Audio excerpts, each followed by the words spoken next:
Get your filthy black hands away from my Bella. I don't want some ghetto veterinarian touching my dog." The words sliced through the pristine waiting room of Riverside Animal Hospital like a knife. Dr. Marcus Chen stood frozen in the doorway, veterinary coat crisp and white, stethoscope around his neck, watching the middle-aged white woman clutch her white poodle against her chest like he'd threatened to harm the animal rather than treat it. Bella, the 8-pound ball of perfectly groomed white fur, whimpered in her owner's arms, clearly in distress. The dog had been rushed in 20 minutes ago with what the receptionist described as possible intestinal blockage, needs immediate examination. Now the animal was suffering while her owner refused medical care based on the color of the veterinarian's skin. Marcus had experienced racism before, 38 years of living while black in America guaranteed that. But this was different. This was a medical emergency, a life-or-death situation, and this woman was willing to let her dog suffer rather than allow a black man to provide treatment. Have you ever witnessed someone value their prejudice more than a life they claimed to love? The waiting room had gone completely silent. 5 other pet owners sat frozen with their animals, phones emerging from pockets and purses like flowers blooming in fast motion.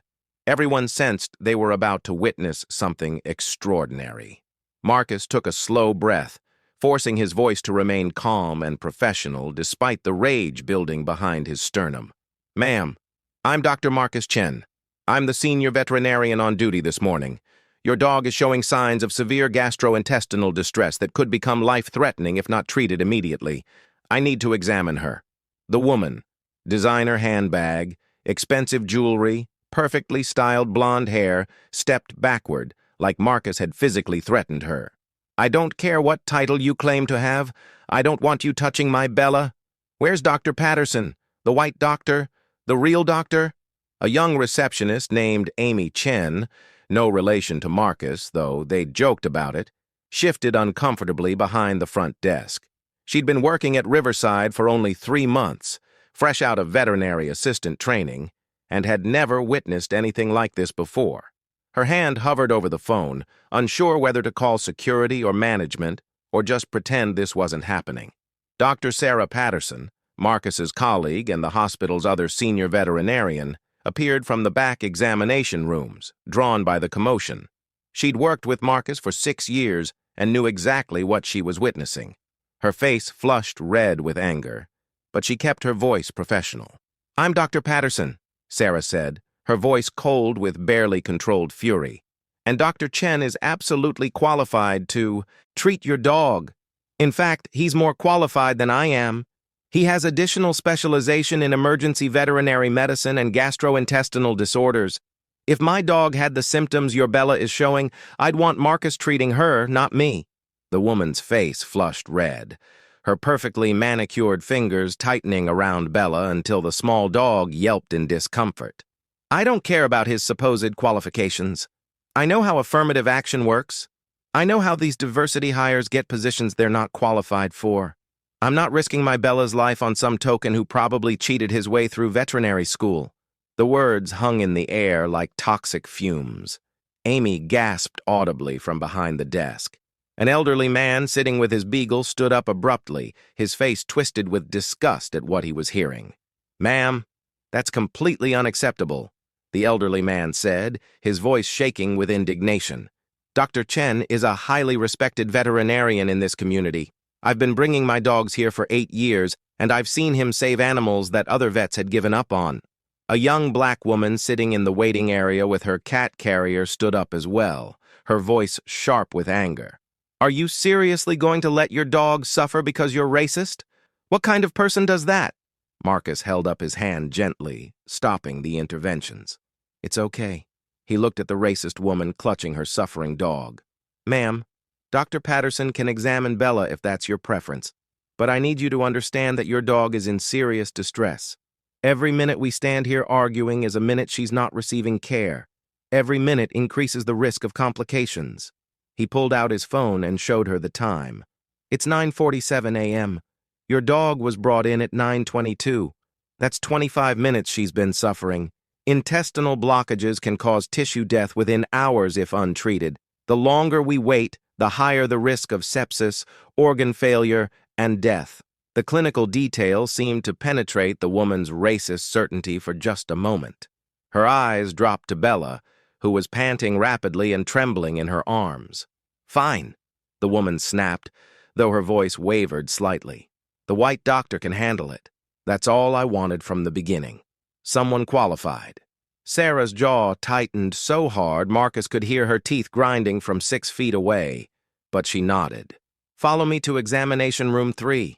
The woman followed Sarah down the hallway, still clutching Bella against her chest like a shield. But as they passed Marcus standing in the doorway, something unexpected happened. Bella suddenly twisted in her owner's arms with surprising strength for such a small dog. The poodle's head turned toward Marcus, ears perking up. Then she let out a sharp, insistent bark, not aggressive, but urgent and demanding. Her dark eyes locked onto Marcus with an intensity that made several people in the waiting room lean forward. "Bella, stop it!" the woman hissed, tightening her grip. "What's wrong with you?"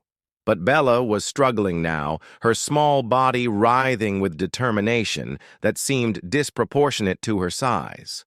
She barked again, louder this time, her entire focus on Marcus.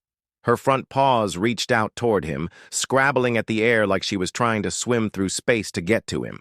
"Your dog seems to want Dr. Chen's attention," noted the elderly man with the beagle, his voice pointed. "She's just agitated from the pain," the woman insisted. But there was uncertainty creeping into her voice now. Bella was practically climbing over her owner's arm, straining toward Marcus with every ounce of her small strength. Marcus stood perfectly still, but his eyes had narrowed. He was studying the poodle with intense focus, his head tilting slightly as recognition flickered across his face, the specific way she held her left ear, the small patch of slightly darker fur near her right shoulder that was only visible when she moved certain ways, the distinctive pattern of her movements, the way her back legs pushed off in a particular sequence when she struggled. "Ma'am," Marcus said quietly, his voice taking on a different quality, "may I ask where you got Bella?" "That's none of your business. Was it from a breeder in Connecticut, specifically Fairfield Poodle Kennels, about 3 years ago?" The woman's face went pale. The confidence drained from her expression like water down a drain. "How do you possibly know that?" Marcus stepped closer slowly, his movements deliberate and careful. "Because I delivered Bella. I was working at that breeder's facility when she was born. I was doing my emergency medicine residency at the University of Connecticut's veterinary hospital, and I had a consulting arrangement with Fairfield Kennels to provide after-hours emergency care. The waiting room was utterly silent except for Bella's increasingly frantic whimpering and struggling. There were complications during the birth," Marcus continued, his voice gentle but carrying clearly across the space. "Her mother had eclampsia, a life-threatening condition where calcium levels drop dangerously low during or after pregnancy. The mother started seizing around midnight. I had to perform an emergency C-section to save the entire litter because the mother couldn't deliver naturally in her condition." His eyes never left Bella, who was still reaching toward him desperately.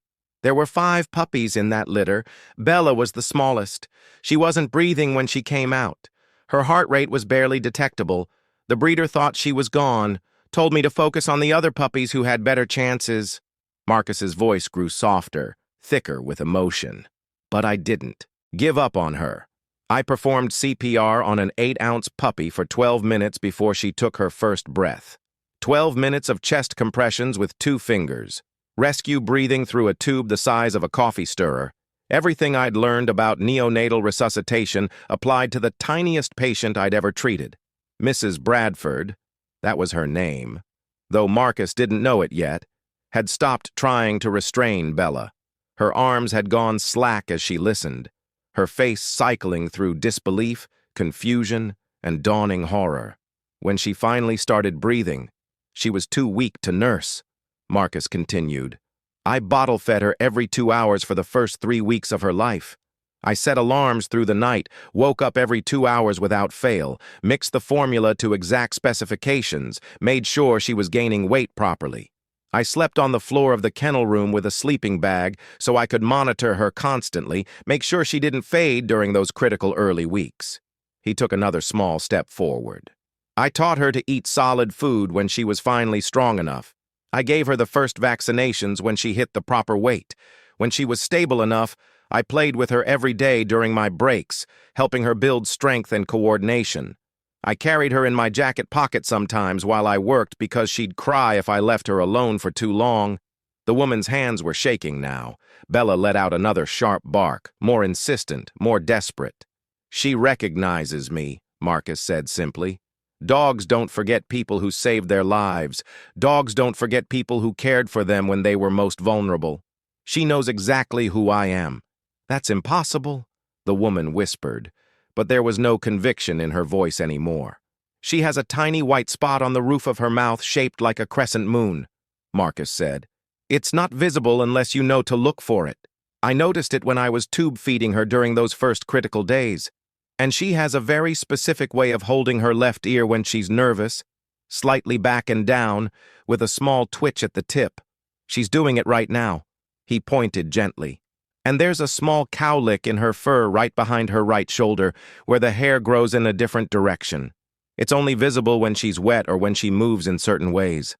I noticed it during her first bath when she was 6 weeks old, and I was preparing her for adoption placement." The woman stared at him, then at Bella, then back at him. You're telling the truth. I have no reason to lie, ma'am. I'm a veterinarian. My job is to tell the truth about animals so I can treat them effectively." Bella let out another sharp bark and lunged forward with all her small strength, and then she broke free. The 8-pound poodle launched herself from her owner's arms and flew through the air toward Marcus in a leap that seemed to defy physics for such a tiny creature. He caught her instinctively, his experienced hands cradling her small body safely, and Bella immediately began covering his face with frantic, desperate kisses. She whimpered and cried and pawed at his chest like she was trying to climb inside his body. Her entire small frame trembled, partly from pain, partly from overwhelming emotion and recognition. She pressed her tiny head against Marcus's neck and made soft, desperate sounds that were somehow both relief and reproach, as if she was saying, "Where have you been? I needed you and you weren't there, and now you're here and everything's okay again." "Easy, girl," Marcus whispered, his own eyes wet now, his professional composure cracking for the first time. "It's okay. I've got you. I remember you too. I remember everything about you." The waiting room erupted. Phones were capturing every second from multiple angles. The young black woman with the cat carrier was openly crying, tears streaming down her face. The elderly man with the beagle was wiping his eyes with a handkerchief. Amy, the receptionist, had both hands pressed over her mouth. Someone watching from the parking lot through the large windows had pulled out their phone and started recording as well.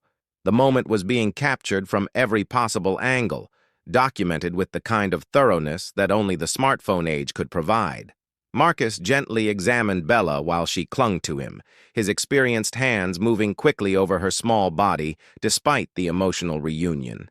His fingers pressed carefully on her abdomen, feeling for abnormalities. Bella whimpered when he touched a specific spot, but she didn't try to bite or pull away. She trusted him completely. "She has a severe intestinal blockage," Marcus said, his voice shifting back into professional mode, though his hands were still gentle with the small dog. "Probably foreign object ingestion. I can feel the obstruction here." He indicated a spot on her abdomen. "Based on the location and her symptoms, I'd estimate it's been there for 12 to 18 hours. Her abdomen is distended and painful. Her gums are slightly pale, indicating early shock. Her temperature is elevated. She's running a fever from the inflammation." He looked at the woman who stood frozen in the hallway, her face a mask of shock and dawning shame. "She needs immediate surgery. Every minute we delay increases the risk of intestinal rupture. If her intestine perforates, bacteria will flood her abdominal cavity, causing sepsis. Once sepsis sets in, her chances of survival drop below 50%, even with aggressive treatment. We're probably looking at a window of 30 to 60 minutes before this becomes a life or death emergency rather than just an urgent one." The clinical details seemed to snap the woman out of her paralysis. What should I? You need to give me permission to treat her, Marcus said quietly. Right now, because she's suffering and I can fix this, but I need your consent. Sarah had been standing silently in the hallway, watching this entire scene unfold, with an expression that cycled between satisfaction at seeing the racist woman confronted with her error and anxiety about the deteriorating patient. Now she stepped forward, her voice sharp with urgency. "Mrs. Bradford," Sarah said, so that was her name. "Dr. Chen is telling you the absolute truth about everything. Bella is dying. Not might die. Is actively dying right now. She needs surgery in the next 30 minutes or we're going to lose her. Marcus is the best emergency surgeon on this staff. He's saved dozens of animals that other veterinarians wrote off as hopeless cases. If you care about your dog at all, if any part of you actually loves this animal, you'll let him do his job." "But Mrs. Bradford's voice broke. She looked at Marcus, at this man she'd called ghetto and a diversity hire and a token. This man she'd accused of cheating his way through veterinary school. This man who was now holding her dog with infinite gentleness while the animal clung to him like he was the only safe thing in the universe. "I said those things. How can he, after what I—" Marcus looked at her directly, this woman who'd tried to dehumanize him less than 10 minutes ago. His voice was steady and clear. "I became a veterinarian because I love animals more than I hate people. Your dog is suffering. That's all that matters to me right now. Bella needs help and I can provide that help. Your prejudices, your assumptions, your insults, none of that changes my obligation to this animal." He adjusted Bella in his arms, keeping her secure and comfortable despite her distress. "So I'm going to ask you one more time, Mrs. Bradford. Do I have your permission to treat Bella? To perform the emergency surgery she needs to survive? Yes or no?" Mrs. Bradford's face crumpled. Tears streamed down her perfectly made-up face, taking mascara with them in dark streaks. Her carefully constructed persona, the confident, wealthy woman who knew her place in the social hierarchy and everyone else's place too, shattered like glass. "Yes," she whispered. "Please, save her. Please save my dog." "I will," Marcus said simply. Then he turned and walked quickly toward the double doors marked "Surgery. Authorized personnel only," with Bella still pressed against his chest, the small dog trusting him completely despite the pain racking her body. Sarah followed him immediately, already pulling on surgical gloves. "You need an assistant?" "Yeah. This is going to be complicated given her size and the location of the blockage. Get the OR prepped for emergency laparotomy. I'll need x-rays first, too. Confirm exact location and size of obstruction, plus blood work to check her organ function and make sure she can handle anesthesia." The waiting room stayed completely silent as the doors swung closed behind them. Mrs. Bradford stood frozen in the hallway for a moment. Then her legs gave out. She sank into the nearest chair, buried her face in her hands, and sobbed. The young black woman with the cat carrier approached slowly, her voice cold but controlled. "That man you just called every racist name in the book? That man whose qualifications you questioned? He's about to save your dog's life while you sit out here thinking about what you've done. I hope you remember this moment for the rest of your life." Mrs. Bradford just cried harder, her whole body shaking with sobs. Amy, the receptionist, was frantically typing notes in the computer system, documenting the incident according to hospital policy. This kind of thing, racial discrimination from clients, needed to be recorded officially. The hospital had procedures for this, though they rarely needed to use them. The elderly man with the beagle sat down next to Mrs. Bradford, but not to comfort her. "I've been bringing my dogs to Dr. Chen for 8 years, he said, his voice hard. "He saved my last beagle when she was hit by a car, performed emergency surgery at midnight, sat with her through recovery, called me every few hours to update me on her condition. That dog lived another 6 years because of his skill, and you almost denied your own dog that same level of care because you're a bigot." Mrs. Bradford couldn't even respond. She just kept crying, the full weight of what she'd almost done crushing down on her. In the surgical suite, Marcus worked with the focused intensity of someone performing exactly the task he was born to do. He'd scrubbed in, gowned up, and was now reviewing the x-rays with Sarah while a veterinary technician named James prepared Bella for surgery. There, Marcus pointed at the x-ray image. Foreign object approximately 3 centimeters lodged in the jejunum. Looks like rubber, maybe part of a toy. Squeaker toy, Sarah confirmed, squinting at the image. You can see the metal squeaker mechanism inside the rubber casing. She probably tore apart a toy and swallowed a piece. Explains the complete obstruction, Marcus muttered. Okay, blood work. James handed him the lab results. Kidney and liver function normal. Slightly elevated white count indicating infection, but nothing critical. She's a good candidate for anesthesia given her age and overall health. Let's move, Marcus said. We're burning time. The surgery itself was delicate work. Bella was so small that everything had to be done with miniaturized precision. Marcus made his incision carefully, his hands steady and sure despite the emotional weight of operating on an animal he'd saved once before. Betadine, he said, and James handed him the antiseptic. Scalpel, and the instrument appeared in his palm. The surgery team worked with practiced efficiency, each person knowing their role, anticipating needs before they were spoken. Marcus located the obstruction quickly. The rubber toy fragment had lodged firmly in Bella's small intestine, causing inflammation and partial blockage of blood flow to the surrounding tissue. Another few hours and the tissue would have started necrotizing. There's some tissue damage, Marcus muttered, examining the intestinal wall carefully. But it's viable, not necrotic yet. We got here in time. He worked methodically, removing the foreign object and examining the intestine for any tears or perforations. Finding none, he flushed the area with sterile saline and began the careful process of closing. Vitals? He asked. Stable, James reported.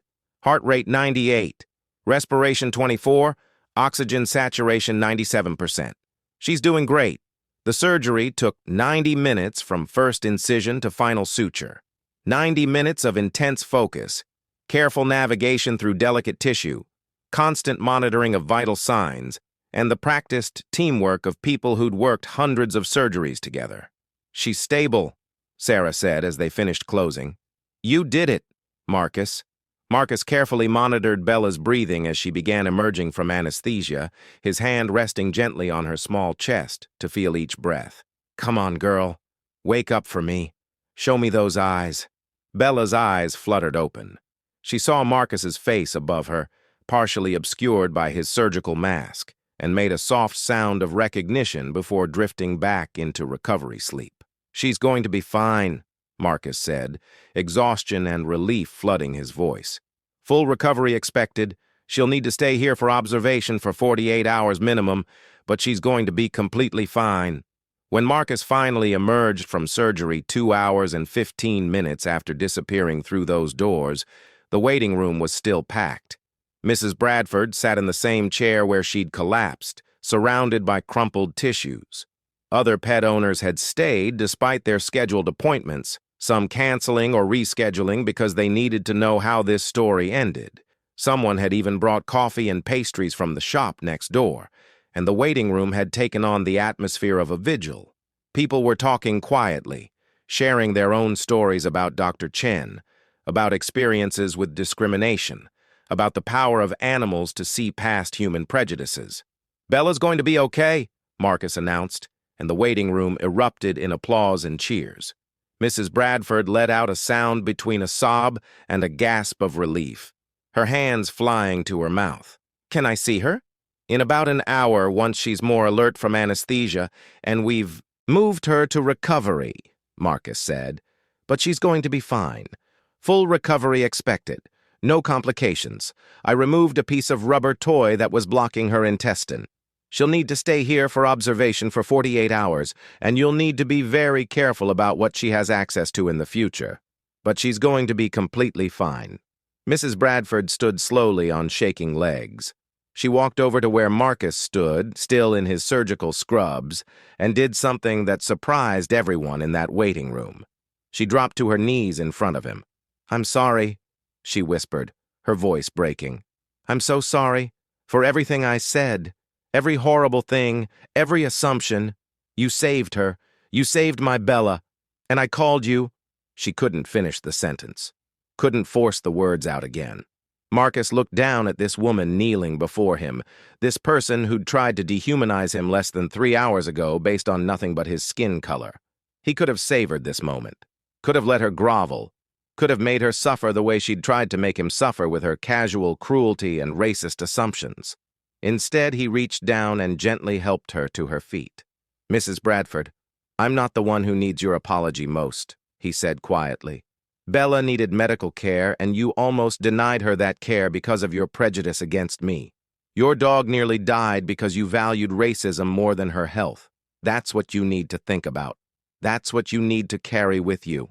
His voice wasn't cruel, but it was honest, direct, unsparing in its clarity. I want you to understand something clearly, Marcus continued, his voice carrying across the now silent waiting room. I graduated top of my class from Cornell University College of Veterinary Medicine. That's one of the top 3 veterinary schools in the entire country. I did a 3-year residency in emergency and critical care at the University of Pennsylvania's Ryan Hospital, which is the premier emergency veterinary facility on the East Coast. I'm board certified by the American College of Veterinary Emergency and Critical Care, which requires passing rigorous examinations and demonstrating clinical expertise that most veterinarians never achieve. I've published 12 peer-reviewed articles in veterinary medical journals. I've presented research at national conferences. I've saved over 3,000 animals in my career. He looked at her directly. None of that has anything to do with my race. It has everything to do with my skill, my training, my dedication, and my love for animals. But you didn't care about any of that. You saw my skin color and decided I was incompetent, unqualified, dangerous to your dog. You made that judgment in 3 seconds based on nothing but prejudice, and your dog nearly died because of it. I know, Mrs. Bradford whispered. I know, and I'm so ashamed. I was so wrong, so completely wrong. Good, Marcus said simply. Shame is appropriate when you've done something shameful. Shame means you recognize you did something wrong. The question is what you're going to do with that shame? Are you going to learn from this? Really learn, not just feel bad for a few days and then go back to your comfortable assumptions? Are you going to examine your prejudices and work to change them? Or are you going to go back to your life and keep making the same judgments about people based on how they look? He stepped back slightly, creating professional distance. Bella will be ready to go home in 2 days. You'll need to follow specific post-operative care instructions. She'll need medication, dietary restrictions, and activity limitations while she heals. Dr. Patterson will go over everything with you. Your bill will be ready when you pick her up. Marcus turned to leave, but Mrs. Bradford's voice stopped him. How much do I owe you? For the surgery? Marcus looked back over his shoulder. The standard emergency surgical fee for an intestinal obstruction removal is $3,200, plus hospitalization, medications, follow-up examinations, probably another $800. We'll have the exact amount calculated by discharge. That's all? Mrs. Bradford looked stunned. That's less than half what I paid for Bella from the breeder originally. You saved her life. That has to be worth more than that. That's what the surgery costs, Marcus replied evenly. I don't charge extra for being excellent at my job. I don't charge extra for saving lives. That's literally what I'm supposed to do. It's what I trained for years to be able to do. As Marcus walked away toward the locker room to change out of his surgical scrubs, Sarah approached Mrs. Bradford with a clipboard and a cold expression. Let's go over Bella's post-operative care instructions. You'll need to monitor her closely for the next 2 weeks. But Mrs. Bradford wasn't listening. She was staring at the doors Marcus had disappeared through, her worldview shattered into pieces around her feet. The young woman with the cat carrier approached again, her voice sharp, but not unkind. You know what the most messed up part of this is? He still saved your dog. After everything you said to him, after you questioned his competence and his qualifications, and basically called him every racist stereotype in the book, He still did his job with complete professionalism and excellence. He was a better person to your dog than you were to him. Mrs. Bradford nodded slowly, unable to speak. I hope you remember this, the young woman continued. I hope every single day for the rest of your life. When you look at your dog, you remember that a black man you tried to demean saved her life. I hope that memory makes you better. This elderly man with the beagle added his voice. And I hope you tell this story. I hope you tell everyone you know about what happened here today, about your assumptions and how wrong they were, about Dr. Chen's skill and grace. Because people like you need to hear stories like this, need to have your prejudices challenged directly. Mrs. Bradford finally found her voice. I will. I promise I will. I'll never forget this. I'll spend the rest of my life trying to be better than I was today. 2 days later, Mrs. Bradford returned to pick up Bella. The poodle was alert, energetic, and clearly feeling much better. Her incision was healing well, and her energy had returned to normal levels. When she saw Marcus in the hallway making rounds on other patients, Bella's entire body wiggled with excitement, and she yipped insistently until he came over to say hello.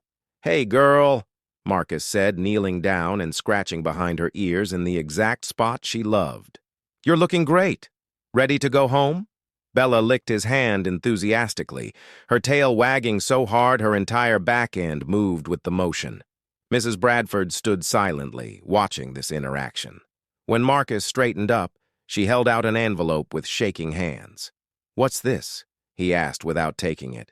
It's a check for $20,000, she said quietly. It's not enough. It could never be enough for what you did. But it's something. Please take it. Marcus looked at the envelope without touching it. Mrs. Bradford, I don't want your money. Please, she said, her voice breaking. I need to do something. I need to make this right somehow. I need to fix what I broke. You want to make it right? Marcus asked, his voice gentle but firm. Then donate that money to organizations that actually need it. Give it to the NAACP Legal Defense Fund.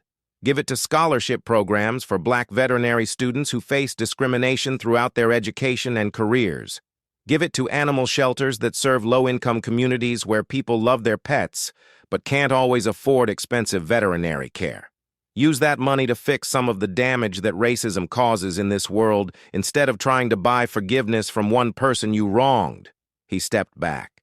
And then go home and think hard about what happened here, about what your assumptions almost cost you, about how wrong you were, about how your prejudice almost killed an innocent animal. And maybe next time you see a black doctor, a black teacher, a black professional in any field, you'll remember this moment before you make judgments. Mrs. Bradford was crying again, but nodding. I will. I promise I will. I've been thinking about nothing else for 2 days. I can't stop thinking about what almost happened, what I almost did. Good. Marcus turned to leave, but paused. And Mrs. Bradford, take good care of Bella. She's a special dog who deserves an owner who's better than the person you were 2 days ago. Be that better person. I'm trying, she whispered. Every day, I'm trying. Over the following weeks, the story spread far beyond that veterinary office. Someone in the waiting room had filmed the moment when Bella leaped from her owner's arms into Marcus's. The video went viral. 6 million views in the first 48 hours, then 12 million by the end of the week. The footage showed everything. Mrs. Bradford's initial racist refusal of treatment, Marcus's calm professionalism, the moment of recognition when he identified Bella, the dog's desperate leap toward the man who'd saved her life as a puppy, and Mrs. Bradford's breakdown when she realized what she'd nearly done. Comments flooded in from across the world.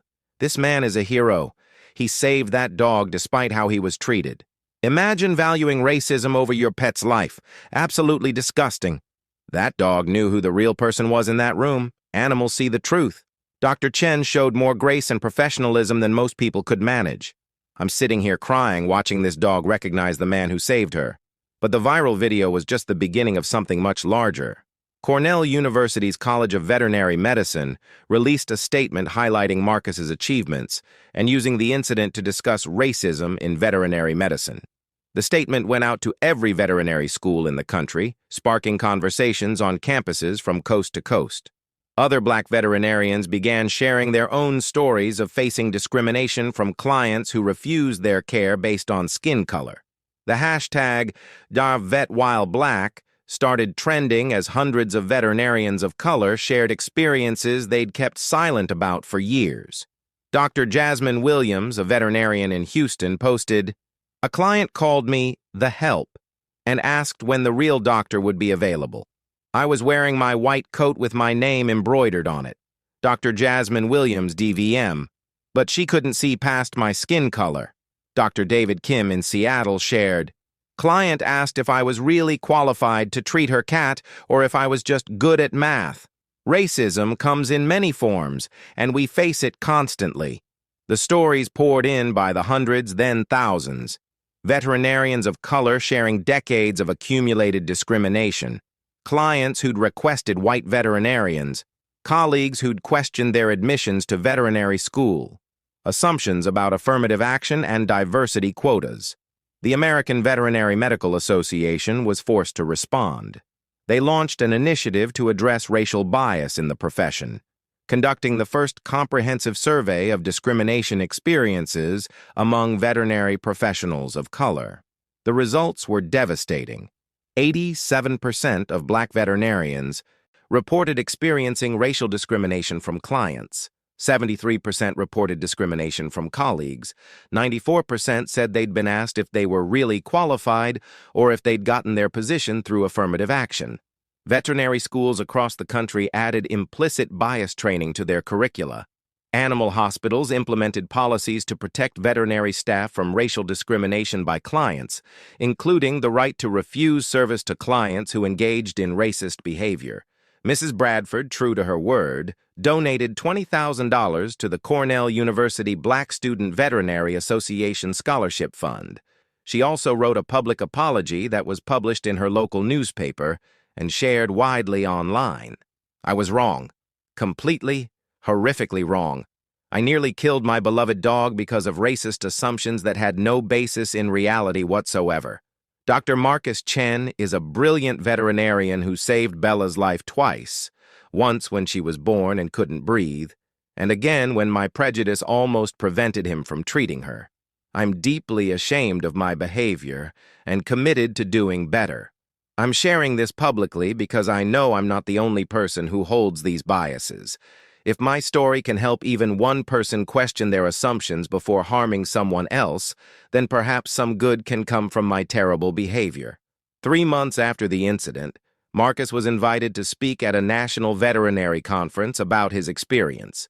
The keynote address was titled, "When Prejudice Meets Professionalism: Addressing Racial Bias in Veterinary Medicine." Standing at the podium in front of 800 veterinary professionals packed into the hotel ballroom, Marcus told his story, not just about Mrs. Bradford and Bella, but about the countless other times he'd faced assumptions and discrimination throughout his career.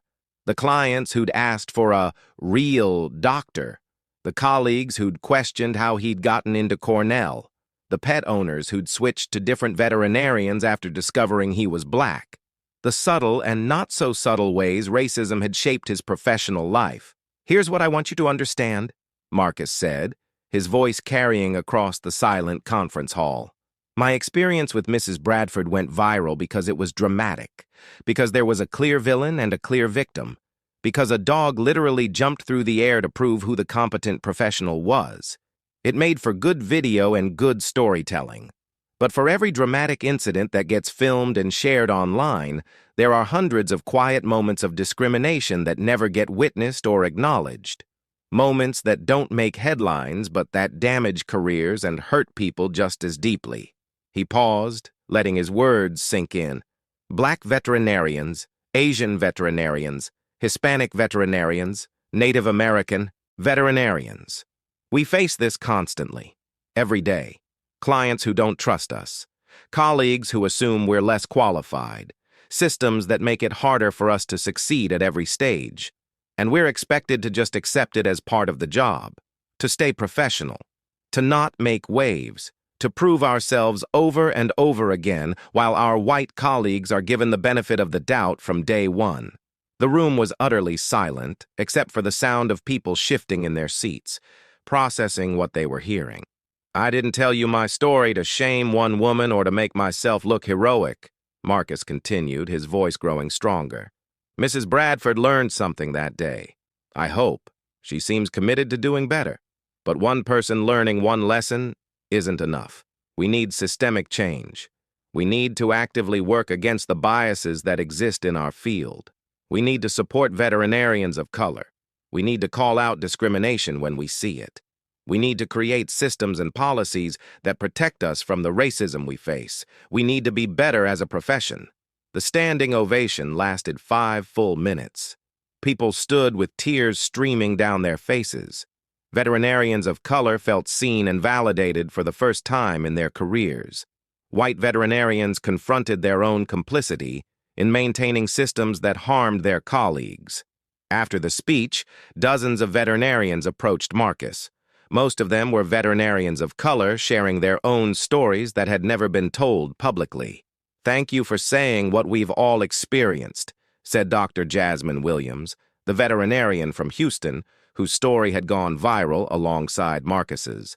"I've had clients refuse my care more times than I can count. I always wondered if it was just me, if I was being too sensitive or imagining things. Hearing you talk about it so openly made me realize it's not in my head. It's real, and it's everywhere, and we need to stop pretending it's not happening." A young Asian woman, Dr. Amy Chen, the same Amy who was the receptionist at Riverside, now finishing her DVM degree, wiped tears from her eyes. "A client told me last month during my clinical rotation that she wanted an American vet, not someone who barely speaks English, to treat her cat. I was born in Ohio. I've never lived anywhere else. I speak perfect English, but because of how I look, she assumed I was foreign and incompetent.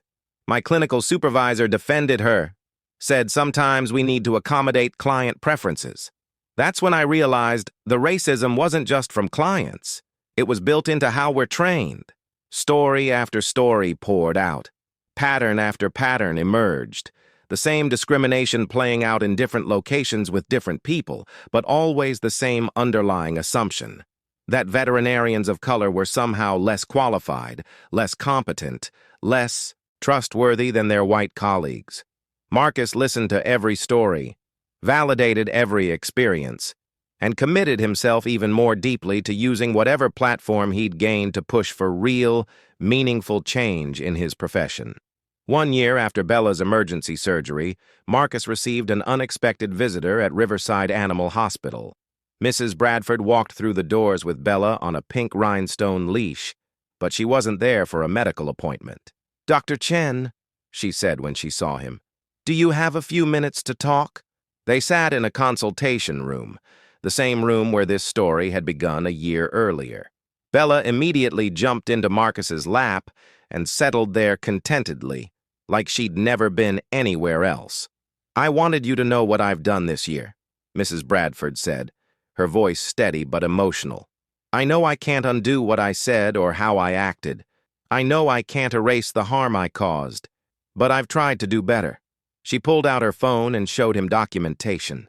Receipts for donations to racial justice organizations, not just the one-time $20,000 donation, but monthly recurring donations to the NAACP, the Equal Justice Initiative, Black veterinary student organizations, and animal shelters in predominantly black neighborhoods.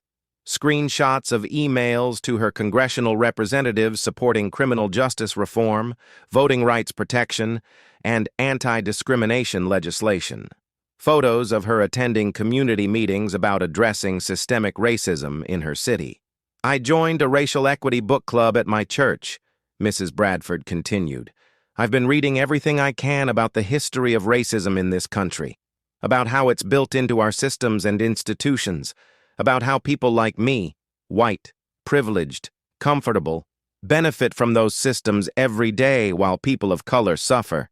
I'm learning about things I never thought about before, things I actively avoided thinking about because they made me uncomfortable." Marcus listened quietly, his hand absently stroking Bella's fur as the small dog dozed contentedly in his lap. I'm not telling you this to get praise or congratulations, Mrs. Bradford said quickly.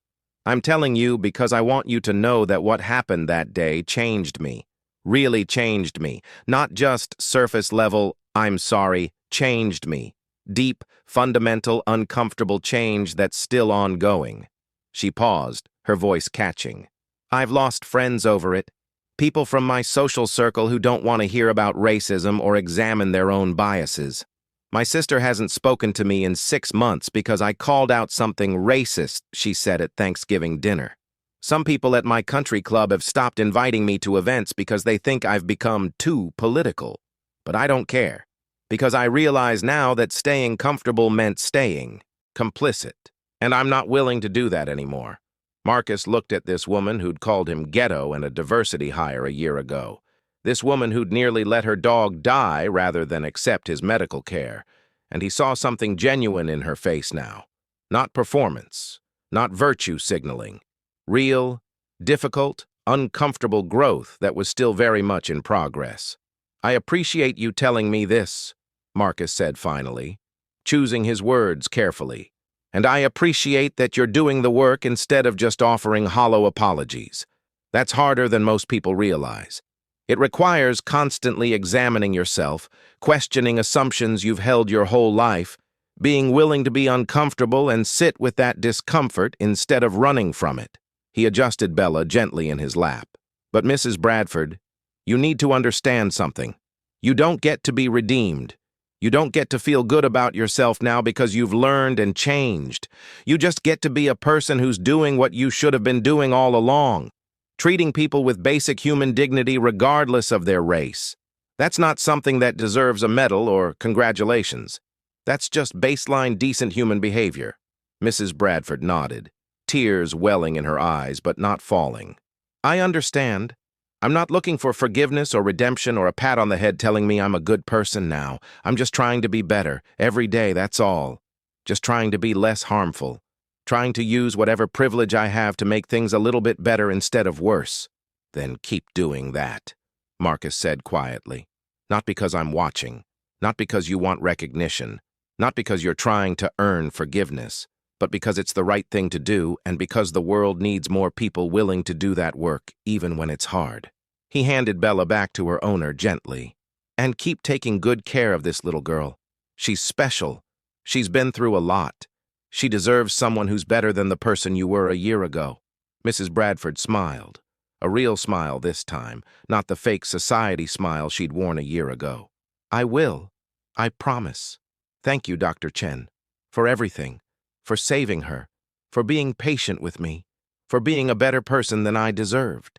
As she walked out with Bella trotting happily beside her, Sarah appeared beside Marcus, watching them leave. Think people can really change?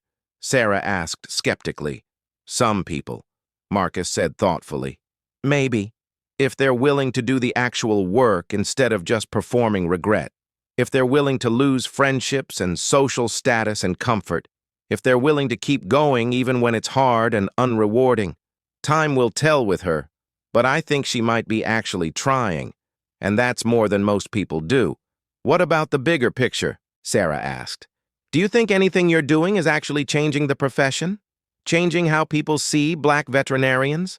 Marcus looked around the animal hospital where he'd worked for 8 years, where he'd saved countless lives, where he'd faced discrimination but kept showing up anyway because he loved the work more than he hated the prejudice.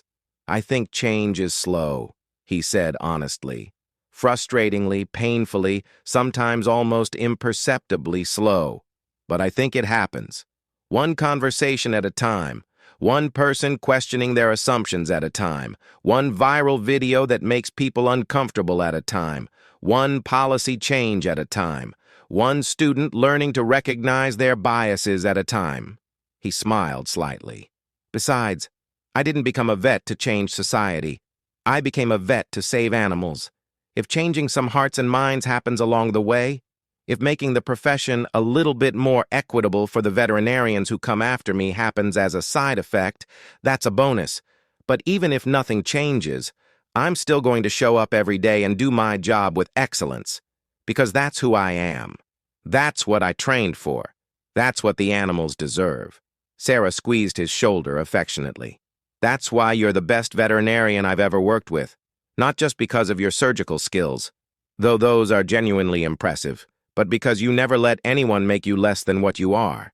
You never let racism shrink you or make you doubt yourself or stop you from being excellent.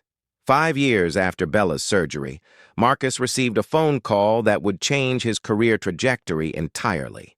Dr. Chen, this is Dean Richardson from Cornell University College of Veterinary Medicine. I'm calling to offer you a position as Associate Professor of Emergency and Critical Care Medicine. We'd also like you to serve as Director of Diversity and Inclusion for the college. Marcus sat down heavily in his office chair, his mind racing. Cornell, his alma mater, one of the most prestigious veterinary schools in the entire country, was offering him a teaching position with significant authority over how the school addressed issues of equity and inclusion. We've been following your advocacy work closely, Dean Richardson continued. Your keynote speech at the national conference has been viewed by over 1 million people online. You've become one of the most visible and respected voices addressing racial equity in veterinary medicine. We believe you could help us train the next generation of veterinarians to be not just clinically excellent, but also culturally competent and actively anti-racist in their practice. Marcus thought about Mrs. Bradford, about Bella leaping through the air because she knew who had saved her, about all the veterinarians of color who'd shared their painful stories with him, about the students who needed to see someone who looked like them in a position of authority and respect, about the chance to shape how future veterinarians thought about race and equity from the very beginning of their careers. I'm very interested, he said. Extremely interested. When can we discuss specifics? 3 months later, Dr. Marcus Chen began his new position at Cornell. His first lecture to incoming veterinary students was titled Clinical Excellence and Cultural Competence: Why Both Matter in Veterinary Medicine. Standing in front of 120 first-year veterinary students in the lecture hall, where he'd once sat as a student himself, Marcus told the story of Mrs. Bradford and Bella, the racism, the dog's recognition, the emergency surgery, the viral video, the advocacy that followed, the slow, difficult work of trying to change an entire profession's approach to equity. Some of you in this room will face what I faced, Marcus said, looking out at the diverse faces before him. More diverse than when he'd been a student, but still with a long way to go. Clients who don't trust you because of your race, colleagues who underestimate you, systems that make your path harder than it should be, and you'll have to decide how to respond to that reality. He paused, making eye contact with several students. You can let it defeat you. You can let it make you bitter and angry and burned out. You can leave the profession entirely. Those are all understandable responses to discrimination. I've known talented people who made each of those choices, and I don't judge them for it. This work is hard. Facing discrimination while trying to do difficult medical work is exhausting in ways that people who haven't experienced it can't fully understand. A young black woman in the front row was nodding, her eyes bright with unshed tears. But here's what I hope you'll do instead, Marcus continued, his voice growing stronger. Be so excellent that your competence is undeniable. Be so professional that your character speaks for itself. Be so committed to your patients that your love for animals outweighs anyone's hatred of you. Don't let anyone make you smaller than you are. Don't let racism stop you from being exactly who you're meant to be. The young black woman raised her hand. Dr. Chen, how do you stay motivated when people keep questioning your qualifications? How do you not burn out from constantly having to prove yourself over and over again to people who've already decided you're not good enough? Marcus smiled, recognizing the weight behind that question. That's the most important question you could ask, and here's my honest answer. I remember why I became a veterinarian in the first place. I remember the animals. Because here's the beautiful truth. Animals don't care what color I am. They don't care about my race or my background or anyone's assumptions about me. They don't care if I went to Cornell or if someone thinks I only got in through affirmative action. They just know whether I can help them or not. And that pure, uncomplicated truth is what keeps me going when the discrimination gets overwhelming. He gestured to a photo projected on the screen behind him. Bella, the poodle in his arms.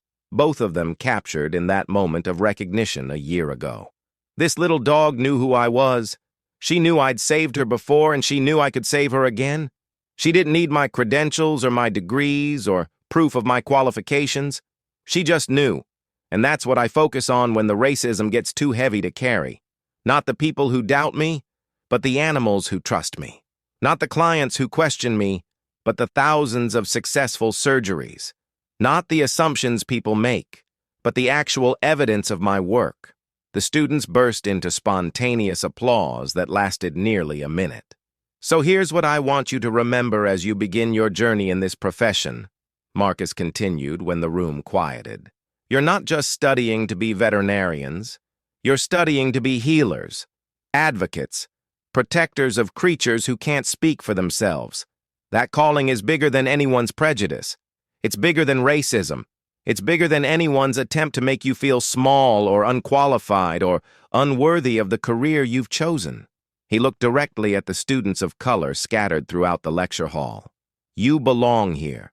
You absolutely belong in this profession. And the animals who will depend on you throughout your career don't care about anyone's bigotry.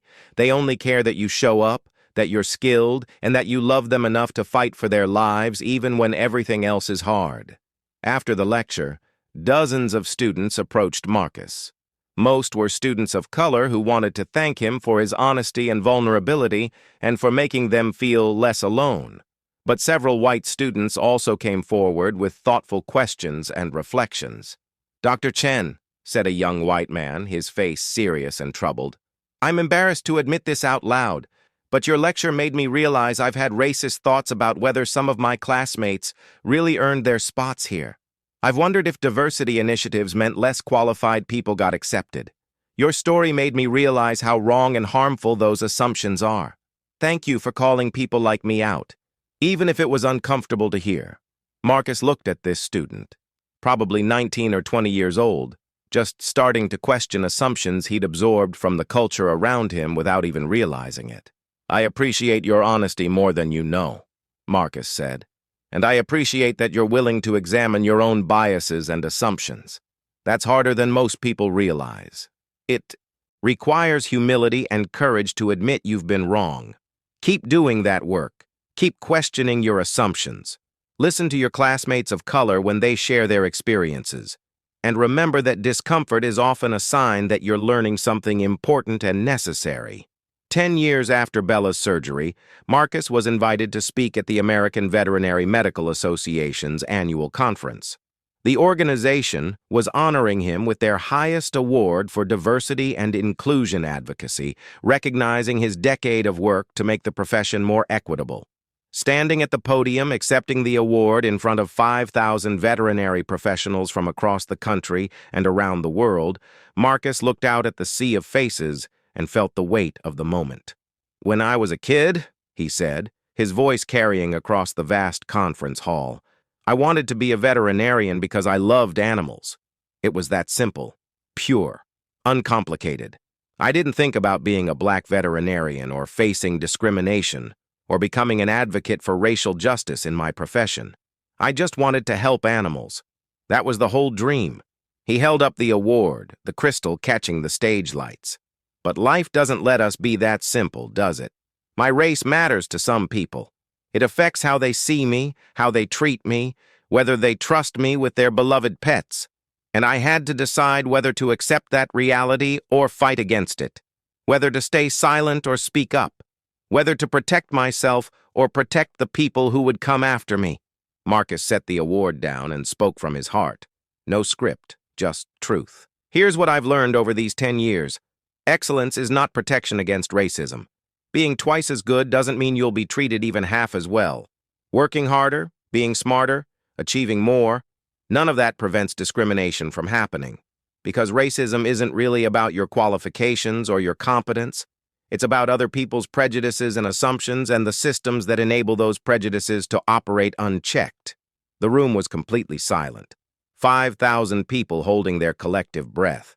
"But here's what else I've learned," Marcus continued, his voice growing stronger. "You don't fight racism by trying to prove yourself to people who've already decided you're not worthy. You don't win by making them comfortable. You fight it by showing up anyway, by doing excellent work anyway, by loving what you do anyway, by being so undeniably competent that eventually over time, with enough people witnessing your excellence, the truth becomes impossible to ignore even for those who desperately want to ignore it. He smiled, thinking about that morning 10 years ago. A little white poodle taught me that lesson. She didn't need proof of my qualifications. She didn't care what veterinary school I went to or whether I deserved to be there. She just knew I'd saved her before and trusted completely that I could save her again. And that trust, that pure, uncomplicated recognition of competence that transcends all human prejudice, is what I work toward every single day. The standing ovation lasted 10 full minutes. People stood with tears streaming down their faces. Veterinarians of color felt validated and seen. White veterinarians confronted their own roles in maintaining or challenging inequitable systems. The moment felt like something shifting, something changing, something moving forward. After the ceremony, Marcus returned to his hotel room and video called his family. His wife, Dr. Jennifer Chen, a pediatrician who'd experienced her own share of discrimination in medicine, appeared on screen with their 2 children. "Dad won the biggest award," 8-year-old Marcus Jr. announced proudly, his gap-toothed grin filling the screen. "I watched the live stream of your speech," Jennifer said, her eyes shining with pride and tears. "You were incredible. You made me cry. Again." "Just told the truth," Marcus said, suddenly feeling exhausted. "About what it's been like. About what I've learned. About what still needs to change." "Do you ever regret it?" Jennifer asked quietly, seriously. "Staying in veterinary medicine despite everything you've faced? You've had so many offers over the years from pharmaceutical companies, research institutions, places where you wouldn't have to deal with clients' racism on a daily basis. Places that would have paid you more and treated you better." Marcus thought about that question. About Mrs. Bradford and Bella. About the thousands of animals he'd saved over his career, about the hundreds of students he was now teaching and mentoring, about the slow, frustrating, absolutely necessary work of changing his profession from the inside, about whether any of it really mattered or made a difference. "No," he said finally with certainty.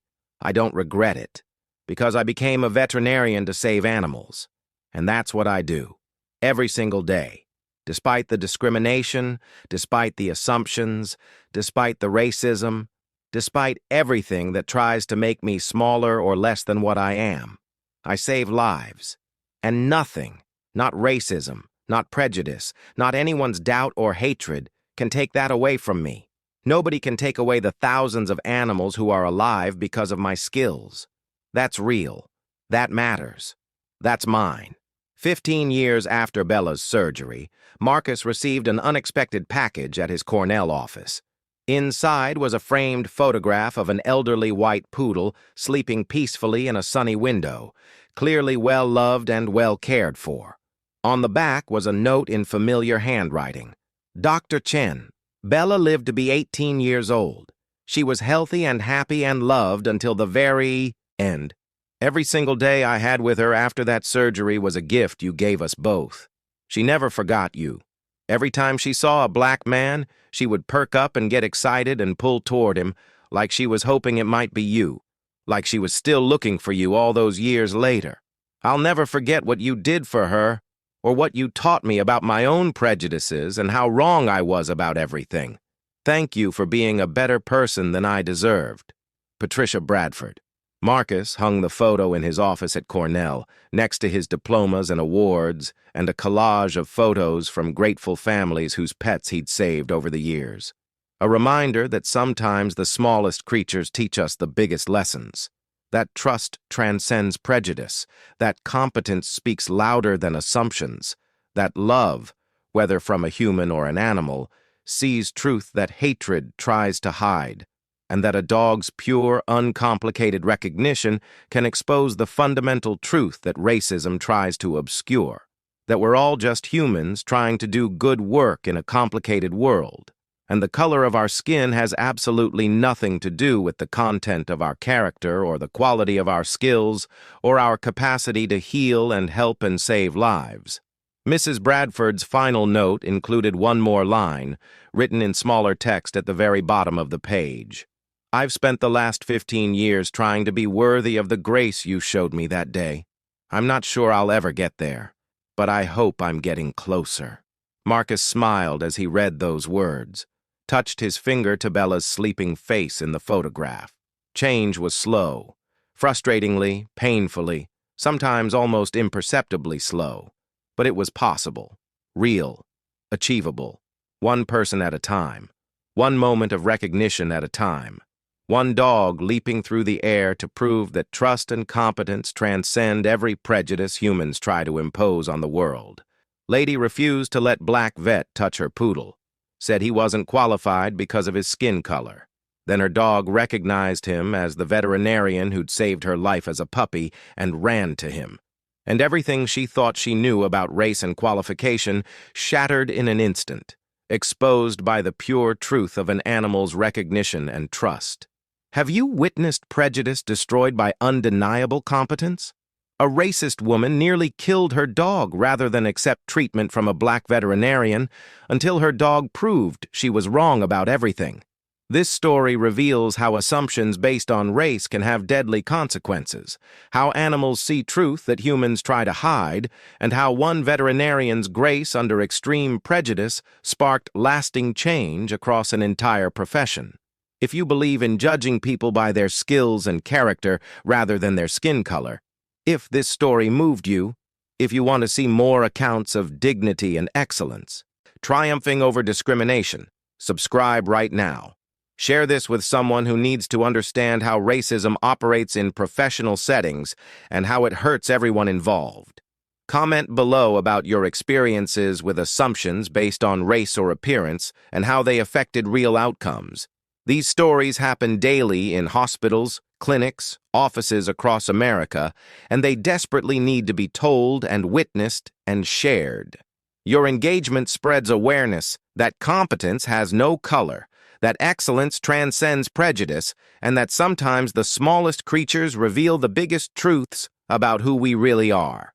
Hit subscribe. Share this video with your community. Leave your thoughts below about how we can build systems that judge people on merit rather than melanin.